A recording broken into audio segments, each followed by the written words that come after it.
Hey, thank you, as always, for joining the webinar today, our Top 4 at 4, where we talk about the top 4 issues facing OEA in the legislature this week, and we do it in about 10 minutes. I'm Amanda Ewing, your Legislative and Political Director, and this week our top 4 issues are the Brighter Future Rally that was held on Monday, House Bill 1749, the Payroll Deduction Bill. Then topic 3 is some bad charter school-related legislation that still remains in this session. And finally, some great bills still alive that you might not have heard of. So, Chanson, why don't you get us started and tell us about the rally? Thank you, Amanda. The Brighter Future Rally was a great success, and we want to go ahead and extend a very heartfelt thank you to everybody that attended on Monday. We had a great lineup of speakers. Really want to give a big shout out especially to the student speakers from Mustang. That was just really very inspiring. In one of those rare, really mythological twists of Oklahoma meteorology, the weather was absolutely perfect. So I couldn't complain about that in the least bit. If you happen to be watching right now on the webinar, oh, hang on, we got a phone ringing, and we're good. So if you happen to be watching right now online, you're going to be seeing a few of our pictures from the rally, participants outside during the actual presentations. Most importantly, many of you took the time to go meet one-on-one with your elected officials. We strongly encourage all of you to try to further develop and maintain those relationships with your senators and representatives. I can vouch personal relationships can have a bigger impact on any piece of legislation in that building than all of the professional lobbying and campaign donations that any organization can throw out there. So once again, we just want to throw out a big thank you to everybody for coming and being great advocates, not only for your communities and your schools, but especially for your students. So with that, I'll throw it back to Amanda. All right, thank you. I get the privilege of talking about the 2 disappointing topics on today's webinar, but we'll start with House Bill 1749, the payroll deduction legislation. We've talked about this many times this year, and as you may already know, on Thursday of last week, that bill passed the full Senate floor with a vote of 27 to 16. That's actually closer than it sounds. A bill has to have 25 votes to pass the Senate. So really, it was 3 votes switched the other way would have made the difference in the outcome of that bill. So I just have to give a big thank you to all of you who contacted your senators and who stayed on them. I know that I heard from a lot of senators that they received constituent contact on this bill more than on many others. And I would say, in my experience, this was one of the biggest efforts in grassroots action on a piece of legislation that I have seen at OEA. And I know you all fought very hard for this bill, but unfortunately it did pass the Senate and is in front of the governor now. So she gets to either veto it, ideally, but we don't get the impression that that is on her agenda. So if so, she will sign it or she will not sign it. But since we are in session, then if she doesn't sign a bill, it still automatically becomes law. So we have OEA Associate Executive Director David Williams here, who will tell us a little bit about what 1749's passage means for OEA. And I will just point out that, you know, this just happened last week, right, David? And so we're still very much in the beginning phases of figuring out where we go from here. But I have no doubt we're going to be just fine. You know, as Amanda said, we worked hard to defeat that bill.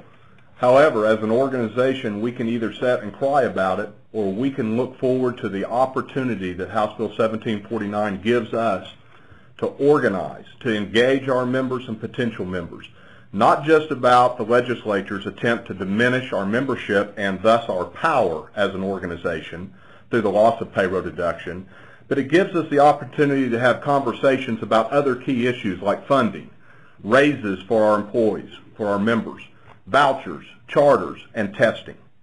So as we go forward, OEA has put together a couple of committees. One of those committees will work on the impact of 1749 on the business aspect of our organization. Thus, the options that will be available to us to collect the dues from our members. And I would like to point out that currently, I mean, we're not new to this game. Over the last few years, we've been flipping people to EFT on a voluntary basis. Matter of fact, OEA currently has over 2,000 members that pay their dues through electronic fund transfer. Matter of fact, we have a large local, Muskogee, that collects all their dues through EFT, or electronic fund transfer.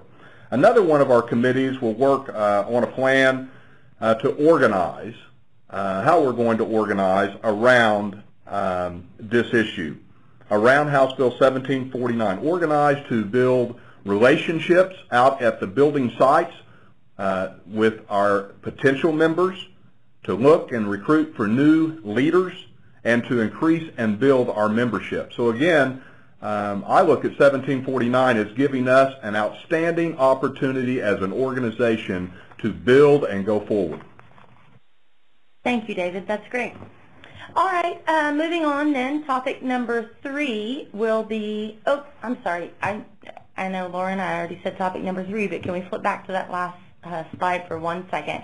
I didn't mention before, but these are the senators who've actually voted against House Bill 1749. We had 5 Democrats. The other 2 Democrats in the Senate didn't vote, or were not able to vote on this issue, but then there were also 11 Republicans who stood with us on this. And so I sure hope you will send them a thank you for standing with public education and OEA on this issue. But as David said, we have a good plan to move forward, and we are definitely not wasting any time getting started with that. All right, now on to topic number 3. There are several charter school bills remaining this session that I think it's important to bring to your attention.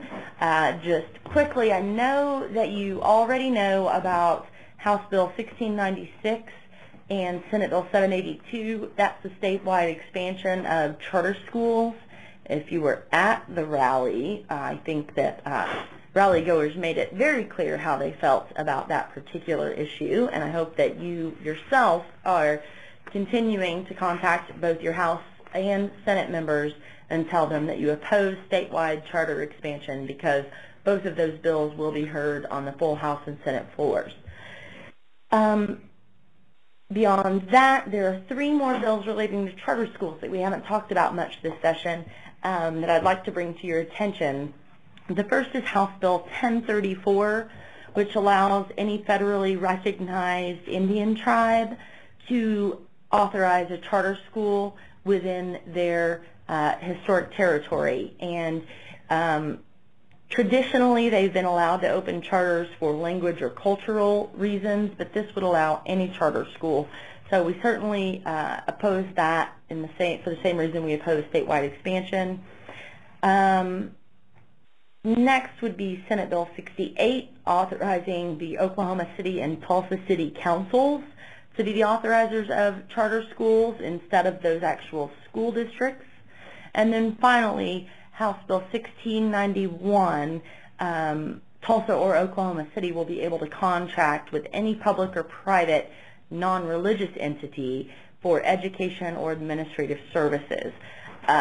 From what we can tell, there's seemingly no limits on this. A school district, Tulsa or Oklahoma City, could contract with a charter service for anything, for frankly all of its educators, and it would be under the laws regulating charter schools, which would mean that if they chose to do so, for instance, Oklahoma City could contract with a charter company for its educators and no longer be required to have certified teachers in the classroom, because that's the law that regulates charter schools. So all of these bills cause us concern, and we hope you will continue to talk to your legislators about them.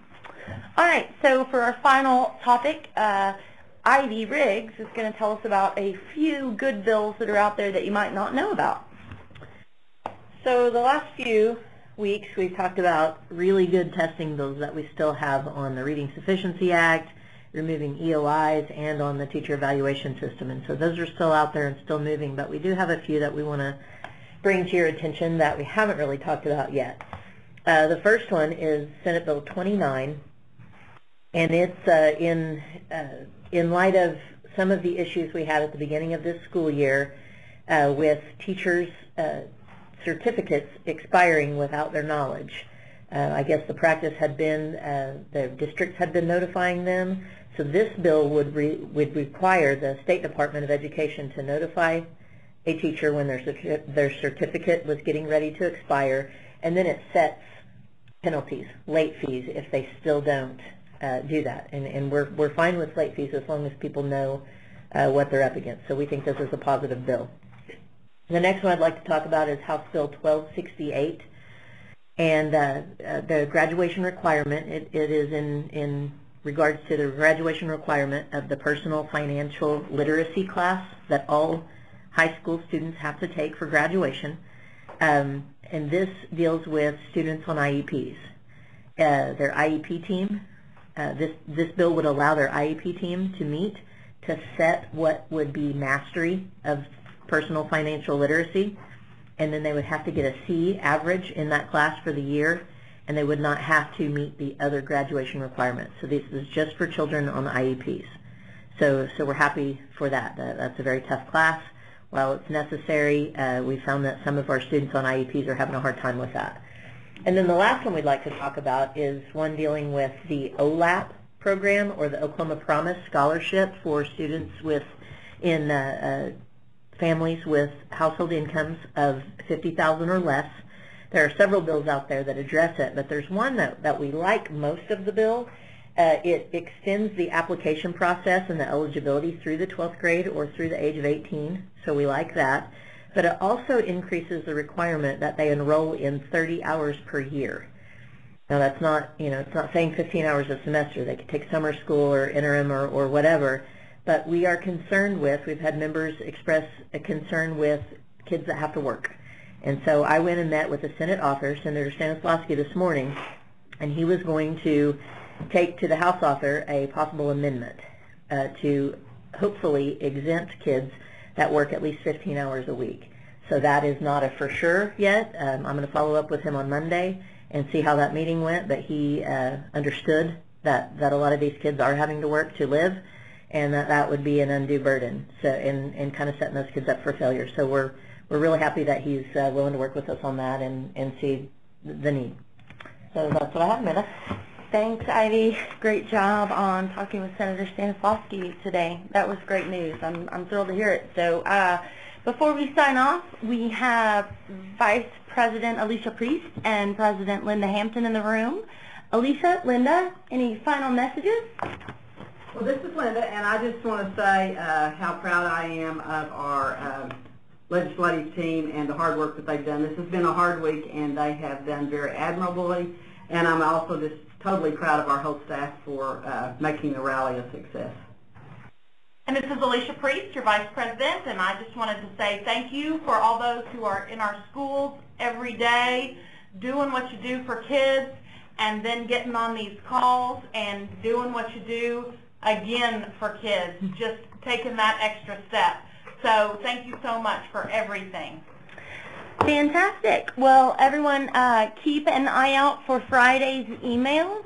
We're going to give you a detailed rundown of the bills that are remaining this session, those that we support and those that we oppose. We are now more than halfway over with session. We're in the final stretch, and there are some great bills out there that if we stay on top of and really keep communicating with our legislators, I'm excited about our possibilities for passing some good legislation, for amending some bad legislation in ways that will really improve it, and defeating some bad bills as well. So thank you for all you do. And on behalf of Chance and Ivy, David, and Lauren, we are pleased that you joined us for the Top 4 at 4 again this week. And thanks very much. We'll talk to you next week. Bye. Bye-bye.